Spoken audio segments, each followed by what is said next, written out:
Good morning, everybody. Good morning. Good morning. Good morning. To the October. Good morning. I'd like to welcome you all to the October 21st, 2020 IDA meeting. I'd like to call the meeting to order. First on the agenda is the accepted minutes from the IDA IDC board meeting from September 16th, 2020. Everybody's had a chance to read these minutes? Yes. Yes. This time I take a motion to accept those minutes. I'll make a motion. Seconded. Second. All in favor? Aye. All opposed? Ayes have it, so ordered. Next on the agenda is number 3. It's the accepted minutes from the public hearing held on October 20th, 2020 for the HTX Services LLC and 110 Bi-County Boulevard LLC. Everybody had a chance to read the minutes? Yes. Yes. Yes. At this time, I will take a motion to accept the minutes. I'll make a motion. Seconded. I'll second the motion. All in favor? Aye. Aye. All opposed? The ayes have it, so ordered. Next up on the agenda is number 4. Somebody can mute that. Somebody has TV on in the background. Yeah, if we can shut that off, that would be great. Next up is number 4 on the agenda. Resolution amending certain provisions of a resolution of the agency dated August 26, 2020, granting approval of and authorizing the grant of certain financial assistance by the agency to Lindsay Products Corp. I'll take a motion. I'll make a motion. Seconded. Second. All in favor? Aye. Opposed? The ayes have it, so ordered. Next up on the agenda is number 5, the resolution permitting the termination of a lease between Be Wild LLC and the agency related to a portion of the premises located at 110 Bi-County Boulevard, Farmingdale. This time I'll take a motion. Motion. Motion. Seconded. Second. All in favor? Aye. Aye. Aye. Opposed? The ayes have it, so ordered. Next up is number 6, resolution granting approval of and authorizing the grant of certain financial assistance by the Town of Babylon IDA to HTX Services LLC in connection with the renovation and equipment of warehouse, distribution, and servicing facility to be located at 110 Bi-County Boulevard, Farmingdale. At this time, I'll take a motion for the resolution. Motion make to the motion. accept. I'll second. All in favor? Aye. Aye. Aye. Opposed? Aye. Opposed? The ayes have it, so ordered. Next is number 7 on the agenda, resolution authorizing the agency to execute a mortgage and security agreement between the agency, CCAL LLC, and Flushing Bank on premises 55 Engineers Lane, Farmingdale, New York, 11735, in the amount not to exceed $5,850,000. This time I'll take a motion to grant the resolution. I'll make a motion. Second. Second. All in favor? Aye. Aye. Opposed? The ayes have it. Next on the agenda is number 8, resolution permitting the agency to approve and consent to Cayenne Hassan LLC entering into a sublease agreement with the Office Solutions Group LLC for a portion of the building owned by Hassan LLC at 10 Bahama Street, Lindenhurst. At this time, I'll take a motion. Motion to accept. Second.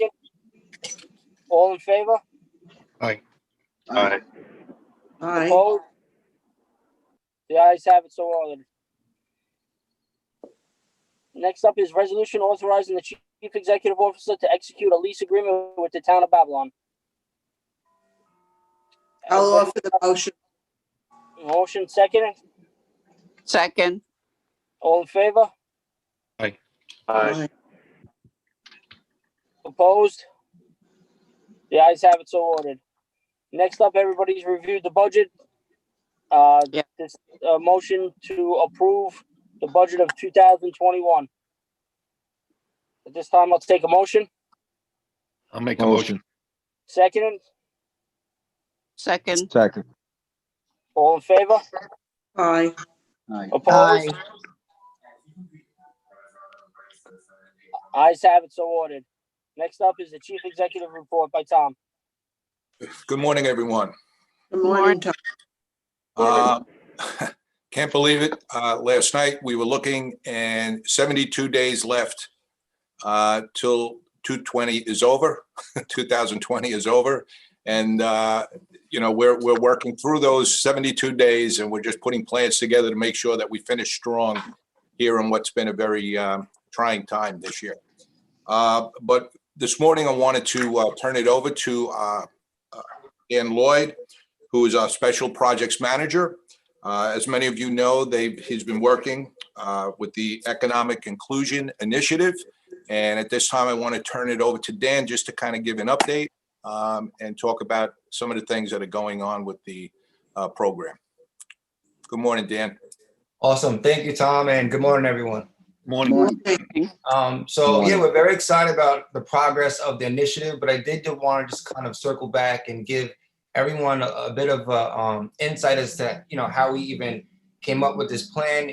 Back in June, when we were doing outreach to businesses to help them with the phases with regards to COVID-19, and we were talking to businesses specifically and some of the minority communities within the town of Babylon, we quickly recognized that not only was there a lot of storefront vacancies, as with across the entire Babylon township, but a lot of minority businesses were not able to access PPP. So we were trying to figure out how can we really help and provide resources as an agency to these small businesses. And so we, at first, initially were thinking maybe we can kind of connect entrepreneurs and aspiring businesses to get into these vacancies and the storefronts within our minority communities. But it ballooned, and we really quickly realized when we spoke to Ms. Tracy Edwards that there's an opportunity here to really provide equity across the board, and not only just fill storefront vacancies, but help businesses with their financial obligations, with educational process. So anybody that may even be thinking about starting a business, that we can now utilize our resources within the agency and then fuel that pipeline. And so it's really blew now into the Economic Inclusion Initiative, which is an innovator program, not only within the town of Babylon, but across the entire state of New York. We are hoping that a number of IDAs will replicate what we're doing. Since we've launched this in September, we have close to 20 applicants, and we have been able to connect 2 entrepreneurs, one from North Amityville and one in Wyandanch, to storefronts. And we're almost at the point where they're going to be transitioning in and opening up their business within the next 30 days. And so I do want to introduce Ms. Tracy Edwards, who has really been vital in expanding the scope of this vision and expanding our services, and also just connecting a lot of dots throughout the state. So at this point, I would just like to introduce Ms. Edwards so she could talk a little bit more about the program and whole. Okay, thank you very much, Dan. And it's Tracy. That Tracy is fine. I will tell you that when I was listening to Mr. Cantor before we started, and all of the struggles that businesses are going through on Long Island, he really just got at the root of why this is so important to do in the town of Babylon. And I'm really excited because I do agree, as Dan said, and as Tom emphasized last time, that this is a model that not only Long Island should be moving forward, but also the state of New York. Because even in BAU times, whenever that was, minority women and veterans struggled in order to not only develop a business, but to sustain that business over time. So now you overlay COVID-19 and all of the economic challenges, And when initiatives get put in place, typically it's a recovery plan. But when you are a women, minority, and veteran-owned business, and you are in a recovery plan, you're still recovering back to being behind. So this is why this is so important, to give a boost and also to sustain where we are today. So just to give, we want to recap a little bit and then just give a little bit of an update. As Dan said, this is really about financial assistance, training and technical assistance, MWBE veteran certification, and then ongoing development, both for current and new entrepreneurs. There is money that's out there from a financial assistance perspective. It's not a lot, but it is out there. And what this plan will do was to connect those business owners or new business owners, aspiring business owners, to the grants and business opportunities that are out there. Things get announced, but there's no one really helping to connect those pieces. So what this IDA is doing is connecting those dots.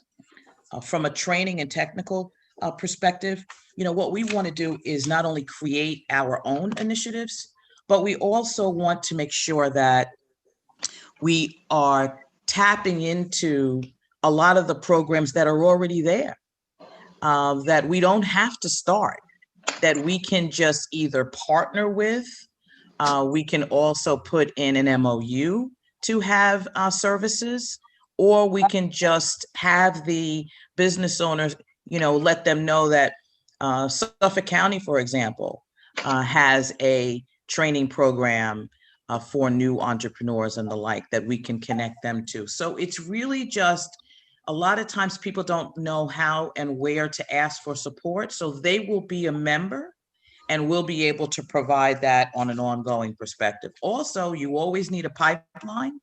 So this initiative will create that pipeline and foster the pipeline for future businesses so that we can forecast when there are going to be developments and the like that are going to have storefronts. We'll have people, hopefully, that will be ready to go. So it's ongoing relationships, it's ongoing support. We're going to have an advisory board, mentorship opportunities. People need to understand how to apply for certain programs. So I'll give you an example. When the loan programs came out for COVID, you really there was a rigorous application, which it should be. And a lot of minority and women businesses did not qualify because what they do when they're starting their business, they're trying to put all of their money into capital and into product, and they're not paying themselves. Well, guess what? You have to show that you have employees in some of the loan opportunities. So you should have, as a business, made sure that you were paying yourself a salary. And if you were not doing that, you can't show that you have any employees, therefore you are not eligible. So we need to connect the CPAs that we have that are out there that can explain the process. And then once they get up and running, make sure that everyone understands from a revenue and expense and an ROI, what is it that you need to do in order to sustain yourself? So Dan, I know, has a pilot program that is underway. We were excited to be at that ribbon cutting. This is really good stuff. This is substance. This is a lot of, I hope, IDAs are going to take the Babylon IDA model and make sure that they are doing the same thing, and it's going to infuse all across the island and hopefully across the state. So I'm excited to be with you to do this, and having 17 applicants and that strong applicants already is really exciting, and 24 people already in. means that people are excited about it, they know about it, and we're just gonna keep connecting with them and keep going. So I'm available to answer any questions and excited to give this report. Thank you, Tracy. Thank you, Tracy. Thank you, Tracy. So this next initiative is also a subset under the overall economic inclusion program. And this is something that I'm very personally excited about, being a millennial and someone that is a resident within the town of Babylon. And, as our supervisor had mentioned, the town of Babylon is one of the most diverse townships across Suffolk County and really in Long Island. And so it's really important that we kind of get more of an understanding of the socioeconomic background of Black and Brown millennials. This way, we have a better understanding of how to invest into the future of our town as it becomes more diverse. And so we've been extremely blessed to work with Dr. Martin Cantor, who is going to be not only putting out the survey, but then processing the research and giving us just real raw data about where our Black and Brown millennials stand. And I would just want to say that an essential step in bringing equity to our region is collecting data on the demographics, the economies, the employment, the education, the housing, and transportation with an eye to the disparities between different population groups.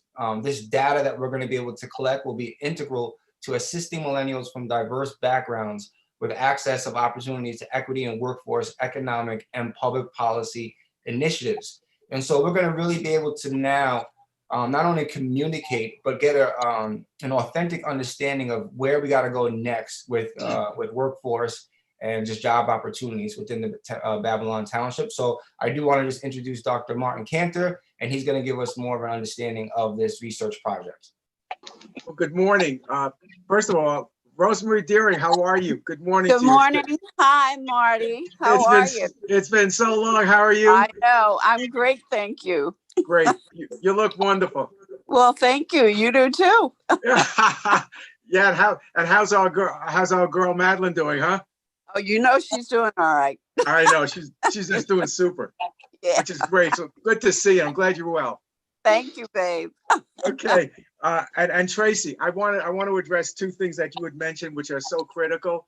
The first one, I always tell my clients when they're running a business, you pay yourself first, and that's probably so critical for a lot of the emerging businesses that you were discussing, because people don't pay themselves first, so they don't have that paper trail of taking remuneration for their services, and that would have been a problem with the PPP loan.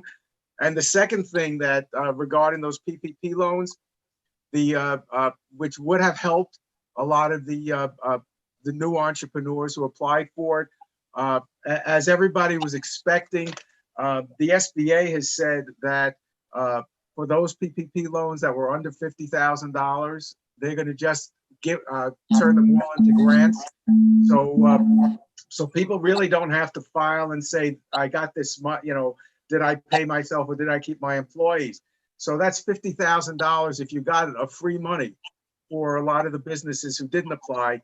And there was $136 billion nationally of the PPP loan allocation, which wasn't used. So that's a real shame that a lot of the smaller businesses that we're going to discuss didn't get it on Long Island, because it would have been free money. But paying yourself first is critical. And I hope the programs that you're having, Tracy, tell the people that when you're working, you deserve a paycheck, and you need the trail of that paycheck to show that you're earning a living. Absolutely. So yeah, to that point, I've always felt that to expand Long Island's economy, there's one of two ways to do it. You attract people to Long Island, which is difficult because without a pandemic that forced people to come to the region away from the city. Long Island's costs are extremely high. To do business here, to start a business is extremely difficult. People come into businesses undercapitalized, which means they don't have at least 6 months of expenses in the bank, 6 months of funding expenses in the bank. And so, it's hard to get people to come here. So how do you make Long Island more profitable, if you will? You have to expand the economic base from the inside, from internally. We have to get people who aren't participating in the economy, whether it be working or starting a business. We have to get them to participate in the economy, and we expand it internally. And that's how we get more sales tax revenues for the counties, more economic activity, more housing options, because people have more money to look elsewhere, to where they want to live. Notwithstanding, the problems with housing that we're seeing in the Newsday, the Newsday survey on the Long Island Divide and things like that. But people need the money to make those choices. So we really have to expand the economy to do that. And how do we do that? Well, we have to find what people need in terms of the new generation of prospective business owners, the Black and brown millennials that Daniel's talking about. And we have to find on an interdisciplinary manner, and that is really the relationship and the integration of sociology and economics on what are those factors driving the new millennials on Long Island, and all the results or how Black and brown millennials think about Long Island, their future. Will Long Island meet their needs? Will they stay here? Are they finding jobs that meet their skill sets? Are they finding jobs that meet their salary requirements? And how do those differ from white millennials, which I conducted a survey of recently? And that's what this survey does that we're putting together. We want to find out what are the needs and wants of Black and brown millennials? What are their job requirements? What skill sets do they have?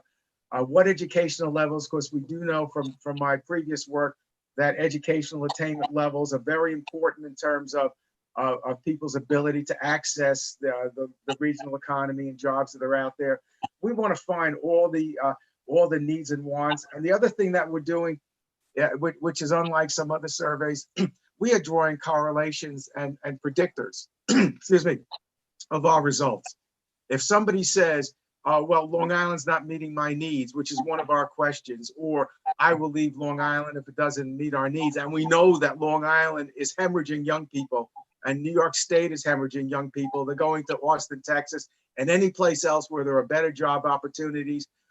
We want to know what type of skill sets do they have? And if they are leaving, what's the correlation between their skill sets, their sociological conditions in their communities, their family structure, and draw a correlation between folks that are here and why they want to leave. And that will help us develop policies to help them stay here. And that's important to us, because we can't afford to lose any more young people from Long Island, because the largest grouping of people on Long Island are the aging boomers.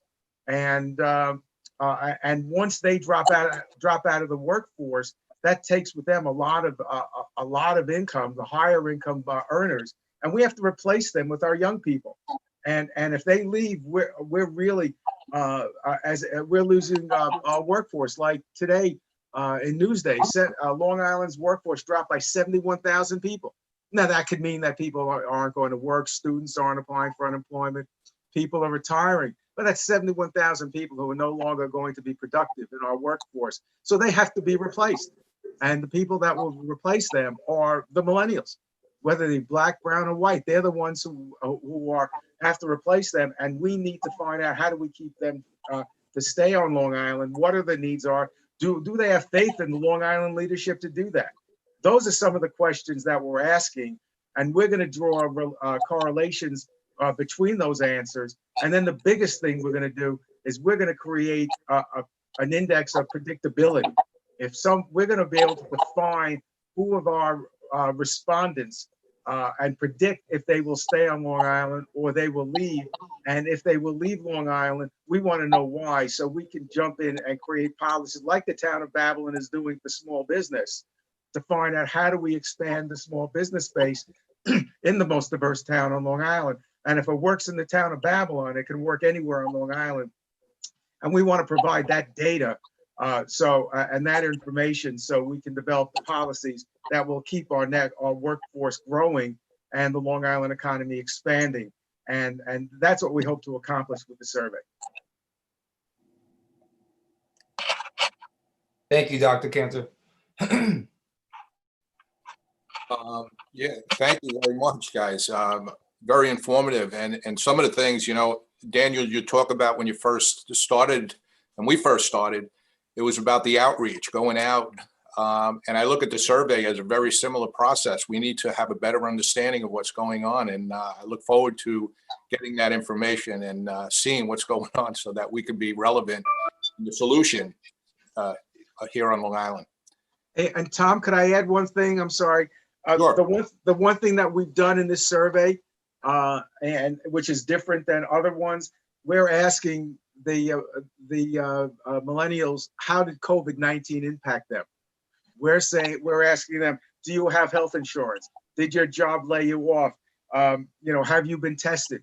We want to find out, and we know there's going to be a difference, between how Black and brown millennials have been impacted by COVID versus other folks, in the greater community. So we're gonna be able to create that delineation, which is what we want to do, because unless you define differences, you can't develop policies to address those differences, and that's what we want to do here. That's excellent. Excellent. Okay, board, does anyone have any questions or any comments? Thank you all for I do everything. have a Very question. informative. Very informative. Is this survey only being done within the town of Avalon, or is this Suffolk County wide? Daniel, Well, go ahead.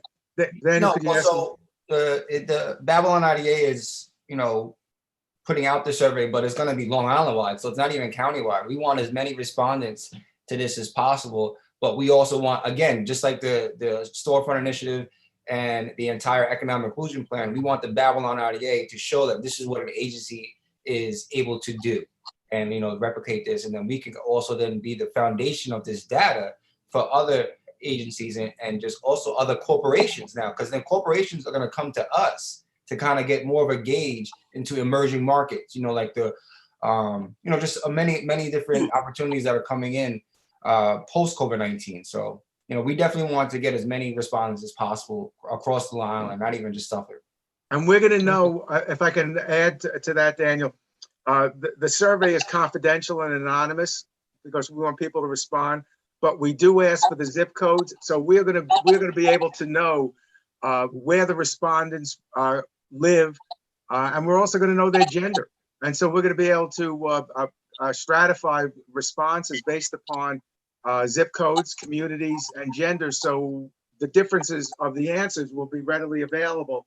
And I would hope that we would get people to respond that are outside of the town of Babylon as well, because again, we want to see disparities and differences in order to make judgments. But it's going to be on the town website, and I know Daniel is going to put it on his network of Black and brown millennials in the region.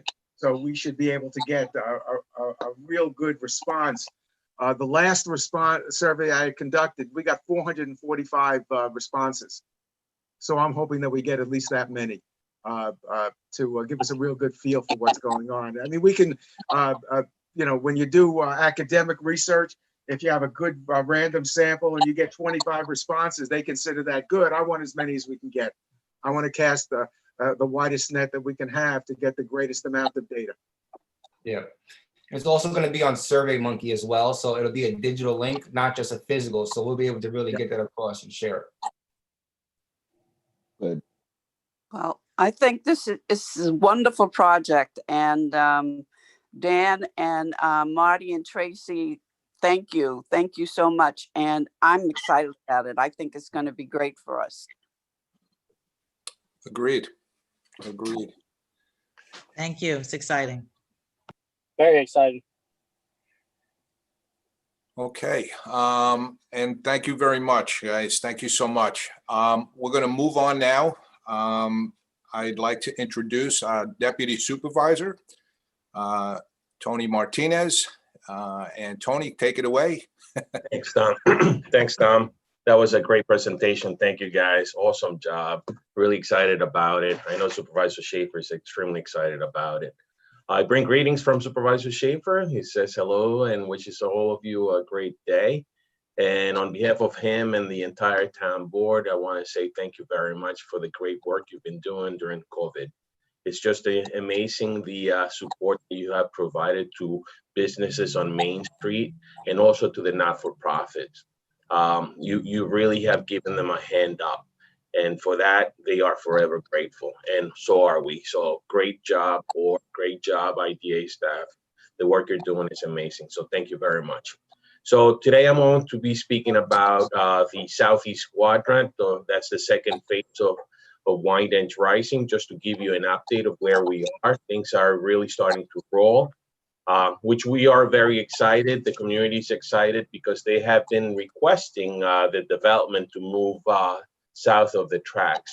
And for the past year, not year, but this year, 2020, we've been meeting regularly with the developer, but also with our engineers in designing the Southeast Quadrant. I think it's coming up pretty good. We have also been working in identifying funding. Thankfully, we have identified the funding for the utilities infrastructure. Of course, without that, there's no development. But the good thing is that we have identified that. So I have a really quick PowerPoint presentation. It's actually a snippet of a larger presentation. You may have seen this, and we've been using this presentation to actually with the post office to convince them that that their current layout on the Southeast Quadrant really needs to be tweaked a little bit. So, but we also use this presentation to the Suffolk County Land Bank to give them an overview of what we are doing in Wyandanch on phase 2, because they are in possession of 50 Commonwealth. That was the old Wyandanch daycare on Commonwealth. And they had an RFP. They had 8 responders. They have whittled it down to top 3, and we asked them to. We said, look, we need to show you what we are doing. That way, you can make an educated decision of what is going to fit well with the vision of Wyandanch Rising. And they also and we also asked them to make sure that they present these responses to the RFP to our implementation committee, because as you know, in the town of Babylon, we don't move unilaterally, right, with projects. So yesterday, the Suffolk County Land Bank presented the responses to the implementation committee. The implementation committee shared their thoughts about it. But anyway, so this is a rendering, one of the original renderings of the Great South Lawn that's south of the Long Island Avenue and the Long Island Railroad. Okay, go ahead, Kevin. So these is just an overview of the phases. Phase 1, that's on the north side, that maroon color or orange color. And that's where the buildings A and B are. That's where the garage, the MTA garage is. The new residential building on Straight Path. That's 1 Washington Avenue, and also the current construction of the self-help building, which is another right. Sorry. Was there a question? No, you're echoing. Oh, there's an echo? And maybe everybody who's not speaking could mute everybody. Good to go, Tony. Okay.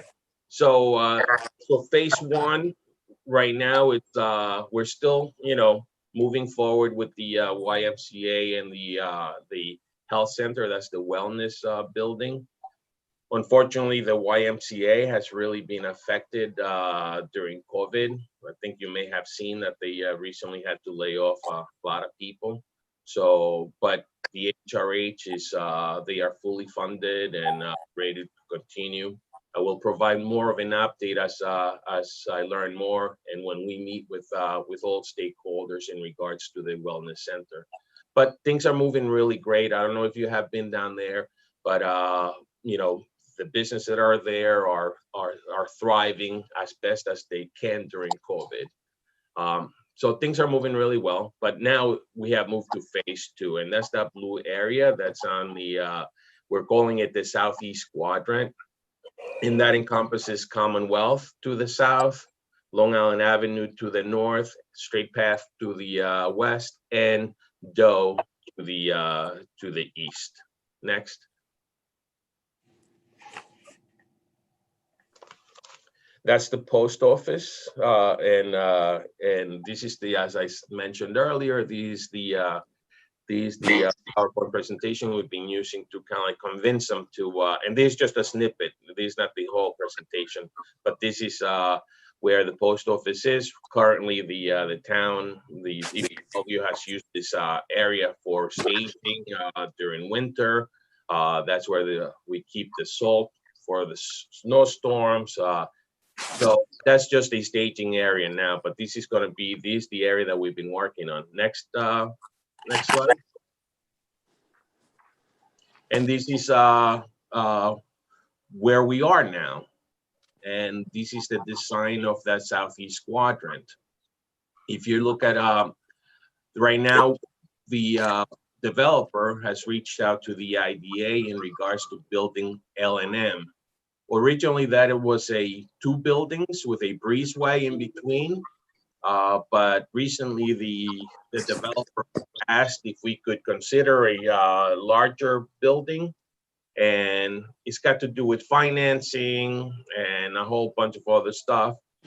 So we are reviewing that with our architect, and planning is reviewing that. What we want to make sure is that this building is visually pleasing, right? And it doesn't look like a big airplane carrier. We want to make sure that it's broken up and properly landscaped so it looks nice. And that's the next building that we are gearing towards, and that's the building that the developer already met with the IDA, just kind of like starting the conversation about that. To the south, we have the existing post office, and that's we have an MOU with the post office, but the MOU, we need to tweak it to make sure that there's ample parking for building N and building O. We're getting closer with the post office. They are very open to working with us, and that's great. We're very thankful to Senator Schumer and his office, who's been really helping us with navigating the bureaucracy of the United States Postal Service. So that's going well. And building N, that's a shorter building than building L&M. And the reason for that is to start kind of like tapering down into the residential area. That's and in the middle, that's the Great South Lawn, we're calling it. And we've been tweaking it. In there, we're going to have a community garden that's on the north side. If you can see the little green squares, that's where the community garden will be. On the northernmost part, that's a pedestrian plaza where the bus stop will be relocated. There will also, be areas for people to park their bikes, and which will then lead southwards to that circular plaza. Originally, we were thinking about a water feature in that area, but I think everybody's kind of like gearing into just like a larger plaza where you can have more activities, and you don't have a water feature that's not working during the winter months. It's going to give more flexibility for the use.